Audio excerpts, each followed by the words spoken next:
안녕하세요. 찰리브라입니다. 시장이 우리가 원하는 대로 계속 지속적인 폭발 상승이 없기 때문에 아마 지금 지치신 분들이 아마 되게 많을 거예요. 근데 뉴스를 좀 매일매일 관찰을 많이 하시는 분들은 아마 큰 흐름을 아시겠지만 가상자산 제도권 수용에 관해서 조금 명확성이 점점 하반기로 갈수록 나오는 거는 기정사실입니다. 이것은 누가 꾸며낸 얘기도 아니고 기정사실이라고 그냥 인지를 하시면 되고, 제도권 수용이 된다면 가상자산 시장은 중앙정부의 세제 개혁을 위해서 그들의 이제 세금 추진을 위해서 분명히 전 상승을 비례해서 도모할 거라고 저는 생각을 하거든요. 자, 일단 그거를 말씀드리면서 오늘 영상을 들어가겠습니다. 자, 이제 첫 번째는 뭐냐면 저한테 이제 예전에 이제 질문을 한번 주신 적이 있어요. 저는 물론 전문가는 아닙니다. 그냥 관심이 많은 사람이고 여러분들보다 투자를 조금 더 일찍 했을 뿐이지 그냥 저도 일반인이에요. 근데 자, 여기 찰리님 갑자기 든 생각인데 XRP보다 기술적으로 더 능력 있는 코인이 나와서 스위프트 생태계 또 다른 경쟁 상대로 나올 경우 XRP의 미래가 불확실하지 않을까라는 짧은 생각이 드는데, 저한테 이제 견해를 물어보시는데 저희 이제 어떤 생각을 하냐면 이런 생각을 하거든요. 그러니까 어저께 이제 아니나 다를까 제가 이제 예전에 지금 뭐 이렇게 소송이 마무리가 점점 되기 전에 예전에 이제 XRP가 비트코인 위다, 그리고 코인계 끝판왕이다고 얘기했을 때도 간간히 이제 저한테 이제 안 좋은 말씀 하신 분이 있었어요. 근데 어저께 같은 경우는 제가 직관적으로 여러분들이 보실 수 있게, 시청자들이 볼 수 있게 썸네일에 비트코인을 뛰어넘는다라는 표현을 썼잖아요. 아니나 다를까, 저한테 이제 와가지고 뭐라고 막 하시더라고요. 그래서 저도 이제 예상은 했는데 뭐 그럴 수밖에 없어요. 근데 보통 대중들은 발등에 불이 떨어져야 그때 인지를 합니다. 제가 다시 한번 말씀드리는데 XRP가 끝판왕이 맞습니다. 그거는 우리가 지금 아무리 찾아봐야 볼 수가 없어요. 몇몇 가지 근거를 토대로 해서 추론을 할 수밖에 없는 거예요. 그거를 믿든 안 믿든 뭐 그거는 개인의 판단이죠. 근데 저는 그렇게 생각을 해요. 자, 일단 이 말씀을 하시는데 정확히 언제 이제 XRP가 탄생을 했냐면 2013년도에 탄생을 합니다. 거의 10년이 됐어요. 만으로 10년이 됐어요. 10년간 전 세계 중앙은행들과 아니면 일군은행, 전 세계 일군은행들 있죠. 우리나라 따지면 뭐 국민은행 정도 되는 그런 은행, 뭐 미국은 뭐 JP모건 이런 데가 되겠죠. 그런 은행들과 또 중앙은행, 통화 발행권을 가지고 있는 중앙은행들과 인프라를 거의 10년 동안 쌓아왔는데 어떻게 이거를 갑자기 급작스럽게 다른 코인이 치고 들어올 수가 있을까요? 그리고 중요한 건 세계 경제 포럼인가 있는데 거기에 항상 빠지지 않고 리플사가 등장을 하잖아요. 다 의미가 전 있다라고 전 생각을 하거든요. 그래서 이거는 거의 100% 확정이지 않을까. XRP가 스위프트 2.0의 중심에 서는 거는, 전 세계 이제 국경 간 결제에서 중심에 서는 거는 뭐 바뀌지 않을 거라고 저는 생각을 합니다. 그리고 UPI를 말씀드렸는데 UPI를 만들어낸 거는 페이티엠이 만들어냅니다. 저한테 이제 댓글을 주셨는데 페이티엠 이거 오래된 거 아니냐. 근데 이 관련 자료를 여러분들이 인도 관련해서 한번 찾아보세요. 직접 한번 찾아보세요. 지금 현재 페이티엠이 어느 정도로 인도에서 저변 확대돼서 쓰여지고 있는지. 이 UPI 시스템으로 인도 전역에 있는 은행들은 연결이 됩니다. 그리고 인도에서 가장 큰 은행이 HDFC라는 이 은행이 있는데 이 은행도 UPI 시스템을 사용을 합니다. 제가 예전에도 그렇고 이거를 강조해서 말씀드리는 이유는 인도는 고성장 국가예요. 다른 나라들은, 대부분의 국가들은 저성장 기조로 들어가고 있습니다. 근데 여기는 이제 중산층이 계속 두꺼워지면서 늘어나고 있죠. 거기다가 페이티엠 CEO가 과거에 이런 언급을 했었어요. 명확한 가상자산 규제안이 나오면 우리는 페이티엠에 비트코인 및 가상자산을 채용하겠다, 추가하겠다는 의미를 했거든요. 그 얘기는 페이티엠 UPI 시스템을 통해서 모든 결제 시스템은 가상자산으로 결제하는 통로가 됩니다. 그래서 아마 일본이라든가, 일본은 현금 거래를 많이 하는데 거기서 이제 신용카드가 없는 상황에서 신용카드가 저변 확산이 안 된 상황에서 바로 가상자산 시장 페이먼트 결제 쪽으로 가는 거고 인도 같은 경우도 교육 수준도 낮고 그리고 은행을 사용할 수 있는 사람들이 극소수기 때문에 오히려 이쪽으로 빠르게 흘러갈 가능성이 더 높다라고 생각해요. 오히려 선진 금융을 가진 국가들보다.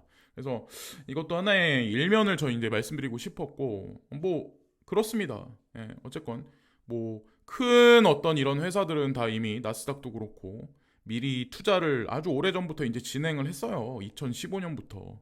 예? 여기 뭐 DCG 망한다 이런 얘기들 작년에 이제 한동안 나왔었잖아요. 아시겠지만 FTX 파산 사건도 저는 짜고 치는 고스톱이라고 생각하기 때문에 그거는 이미 아는 사람은 다 알고 있는 내용이에요. 음모론이 아니라는 거를. 자, 그리고 이거는 미국 내수 시장에 관해서 이제 제가 말씀드리려고 하는데 미국은 달러를 수출하고 헐값에 중국으로부터 물건을 수입해 왔습니다. 근데 어느 순간부터 중국은 자, GDP, GNP가 올라가요. 개인별 어떤 그 생산 단가가 코스트 자체가 올라갑니다.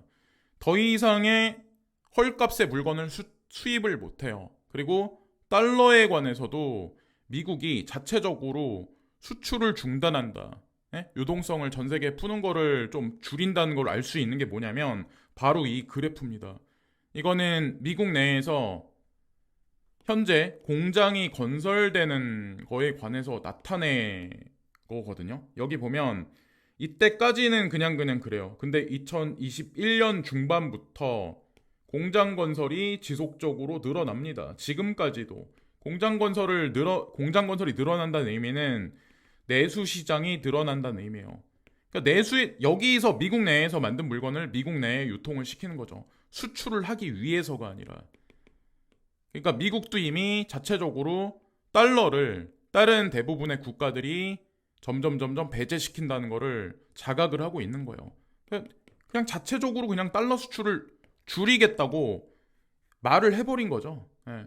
내수 경제를 키우겠어. 우리가 자체적으로 생산해서 자체적으로. 그럼 당연히 전 세계로 퍼져나갔던 달러의 교역량은 줄어들 수밖에 없고 미국 내에서 많이 유통이 되겠죠. 예? 이 내수 시장은 점점 커지고 이거는 트럼프 행정부부터 이미 예견돼 있었던 정책이고 바이든 행정부가 행동을 취한 거죠. 사실 지금 현재 상황이 이래요. 그럼 중국도 마찬가지야. 우리 달러 안 받아. 달러 가치 없어. 우리 내수시장 키우면 돼. 우리 인구 많아. 인도. 우리는 인건비 훨씬 싼데? 중국보다 더 싼데? 올 사람들은 와. 근데 우리도 내수시장을 가지고 있어. 달러 필요 없어. 이렇게 돼 있는 국면이죠. 중간중간에 이제 빈 공간이 있을 거고. 그리고 뭐 브릭스 오페크는 공동통화라는 거를 8월 달부터 내세워서 달러를 배제합니다. 뭐 물론 거기에 이제 추가적으로 가상자산이 낀다는 얘기는 당장 우리가 볼 수는 없지만 그 그림으로 점진적으로 나아가는 게 아닐까 이제 전 생각을 하게 됐고 이거는 2050년까지 인구의 예상 그건데 이미 아실 거예요. 중국을 인도가 앞질렀어요. 제가 알기로는 작년 말인가? 네, 이미 앞질른 걸로 알고 있는데 2050년이 되면 이렇게 될 거야. 근데 나이지리아가 생뚱맞게 여기 3위 자리에 들어가 있네요. 그러니까 지금 현재 우리가 바라보는 관점은 나이지리아? 뭐 볼 거 있겠어. 범죄만 드글드글하고 실업자만 엄청나지. 근데 중요한 거는 대부분의 선진 국가들이 고령화 추세로 들어가고 우리나라도 2050년이 되면 전체 노동자 인구 중에 50%가 50대라는데 50%가 50대라는데 말 다 했죠. 전 세계에서 고령화 추세로. 그럼 50대가 생산성이 얼마나 많이 늘어나겠어요. 전체 인구 중에 50%가 이런데 여기는 인도는 제가 알기로 전체 인구의 70%인가? 30대 이하인가? 아프리카 대륙이 또 되게 나이가 평균 연령이 되게 어린 걸로 알고 있는데 지금 물론 뭐 지금 현재 산업사회로 넘어가기 이전 단계이기 때문에 여기는 아직까지 진보하려면 좀 시간이 걸리긴 하겠지만 그렇다는 거죠. 근데 인구가 중요하다는 거죠. 인도, 중국 상위권에 있는 게 뭐 미국은 조금 내려와서 이제 4위권, 파키스탄, 인도네시아, 브릭스하고 브릭스 플러스가 거의 대부분 여기 국가에 포진해 있습니다. 뭐 방글라데시, 에티오피아, 기타 등등 해서. 자, 그리고 테슬라는 인도에서 연간 약 50만 대의 예, 뭐 전기차를 생산할 계획이라고 타임즈가 보도했다. 이런 얘기들. 애플사도 향후에 인도 시장의 내수 시장을 위해서 팀 쿡이 매장을 여는데 우리나라에는 단 한 번도 온 적이 없어요. 근데 인도는 첫 번째 매장을 여는데 팀 쿡이 직접 가서 이벤트에 행사를 진행합니다. 그죠? 그러니까 무시하지 않는 거예요. 인도 내수 시장 자체를. 테슬라도 마찬가지예요. 그러니까 인도의 내수 시장을 위해서 그리고 코스트가 싼 거를 이용해서 수출을 위해서 이제 하는데 여기에 이제 포진을 하는데 이유가 있기 때문에 다 들어가는 거죠. 여기. 자.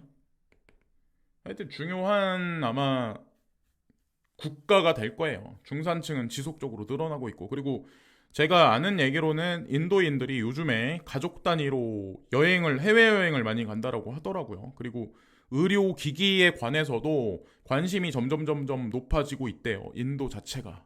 아실 거예요. 부익부 빈익빈이 엄청 극심합니다. 다만 먹고 살 만한 사람들은 한국에서 부자라고 하는 사람들보다 더 부자예요. 예. 제가 보니까 붐바이의 아파트도 분양가가 40억이었다고 하더라고요. 40억이면은 반포보다 그죠? 하여튼 그렇고 자 어쨌건 뭐 동아시아가 축이 돼서 2030년까지 이렇게 되고 여기서 달러는 배제가 될 거고 가상자산 시장은 뭉뚱그려서 같이 움직일 거고 유로존이나 북미는 이런 식으로 예, 지금 점진적으로 아주 천천히 흘러가고 있는 지금 흐름이지 않을까 생각을 합니다. 그리고 FTX 2.0에 관해서 거의 뭐 이거는 오픈이 확실시되고 있는 현재 상황인 거는 기정사실이고 FTX의 FTT 토큰을 후오비가 20 곱하기 20배짜리 마진을 추가를 했죠. 예.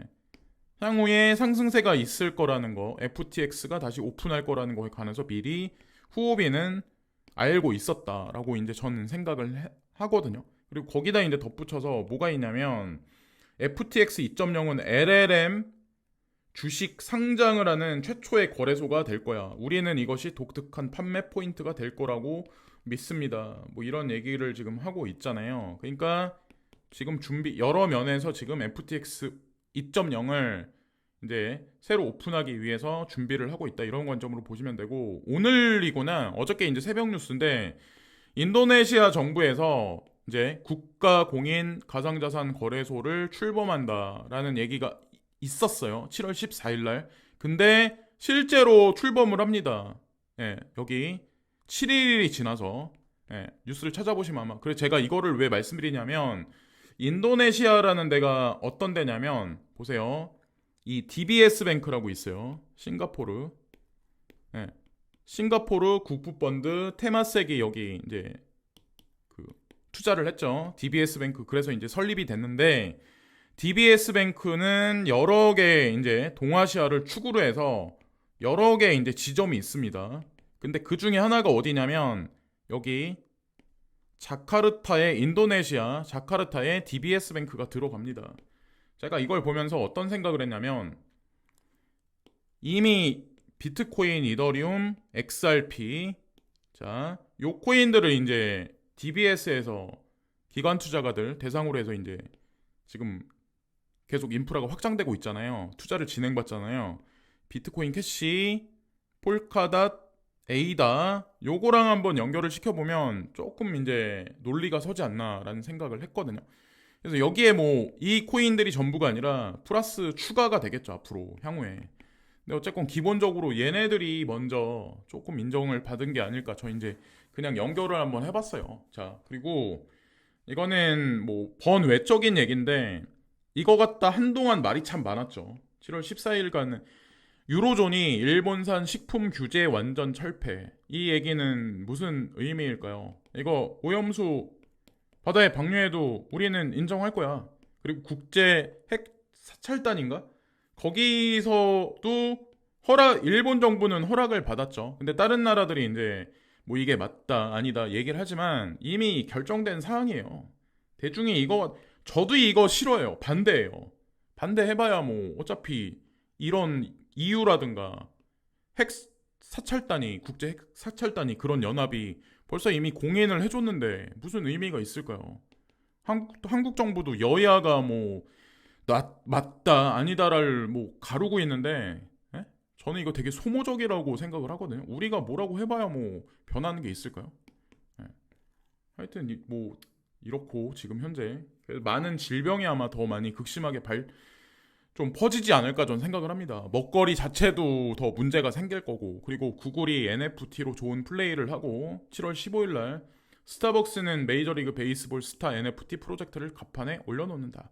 이런 얘기를 보면서 이제 제가 어떤 생각을 했냐면 카카오 같은 경우도 아시겠지만 NFT 거래는 용인하고 있어요. NFT 거래는 용인하는데 가상 그 이후에 어떤 게 있냐면 카카오도 가상자산 관련해서 암호자산이라고 해서 뒤져보면 거기 이더리움 뭐 도지코인 비트코인 캐시 뭐 이더리움 클래식 뭐 비트코인 이더리움 해가지고 에이다 기타 등등 해가지고 코인 리스트는 있어요. 거래는 못하지만 구글도 똑같은 절차를 밟는 게 아닐까. 일단 NFT는 인정한다 라고 얘기를 하지만 이면에 깔린 거는 카카오가 했었던 절차를 동일시하게 밟지 않을까. 그리고 카카오도 마찬가지로 리스크가 있기 때문에 어느 순간에는 이거를 카카오페이나 뭐 이렇게 뭐 업비트나 연동을 하지 않을까 저는 이제 생각을 합니다. 뭐 이것도 보시면은 아마 코인 투자 좀 하신 분들은 아마 인지를 하실 거예요. 그리고 이거는 현물경제에 관한 얘기인데 상반기 문 닫는 건설사가 12년 만에 가장 많았다. 종합건설사 월평균 41개. 폐업 이거랑 금융권이랑 전통 금융권 특히나 이제 저축은행, 새마을금고 이런 데랑 연계해서 한번 생각을 해보면 거기 사실 정답이 있거든요. 지금 당장은 아니겠지만 어느 시점에 분명히 옵니다. 서서히 진행되고 있는 거예요. 그래서 한쪽에서는 부동산이 2년간 하락했다가 지금 이제 반등한다라는 얘기가 있지만 뭐 마지막 판단은 각자 개개인이 하는 거죠. 근데 저는 지금 실질 수익률은 계속 감소하고 있기 때문에 사람들이 투자할 여력이 점점 소진돼 있다라고 저는 이제 생각을 하거든요. 자, 그렇고 거기에 덧붙여서 맥킨지가 전 세계 도시에서 2030년까지 1,000조 원이 사라진다. 그래서 재택근무 확산과 고금리 탓 주요 도시 상업용 빌딩 가치가 증발한다. 뭐 이런 얘기 가치가 하락할 거야. 이러면 당연히 전통금융에 문제가 생길 거고 도미노 확산 현상이 일어날 거고 이거를 다 공통되게 지금 언급을 지금 하고 있죠. 지금 현재 시점이 문제일 뿐이지 방향은 맞다. 라는 얘기를 이제 몇 가지를 추려보면은 나온다라고 이제 전 생각을 하거든요. 그래서 뭐 자기 살 집이 있어야 되는 건 분명하다고 생각을 해요. 예? 마음 편하게 있을 집은. 그러나 무리소를 둬서 과도하게 그런 거는 제가 봤을 땐 앞으로의 다가오는 세상에서 좀 약간 아니지 않나라는 생각. 오히려 가상자산이 더 부동산보다는 불확실성이 더 극대화되는 부동산보다는 낫지 않을까 생각을 합니다. 코비드 시즌2가 언제 들이닥칠지 아무도 단정 지을 수는 없어요. 안 온다고 누가 과연 단정 지을 수 있을까요? 만약에 다시 코비드 시즌2가 도래를 한다면 재택근무는 아마 이게 일시적이 되는 게 아니라 그냥 저는 안착이 될 거라고 저는 생각해요. 그리고 VR을 쓰고 사는 세상이 몇 년 안에 오겠죠. VR로 출근하고 VR을 쓰고 친구를 만나고 뭐 이런 세상? 예. 거기서 금융의 중심에 서는 게 가상자산이 아닐까요? 자, 여기까지 말씀드리면서 오늘 방송을 마치겠습니다. 오늘 하루도 좋은 하루 되세요. 감사합니다.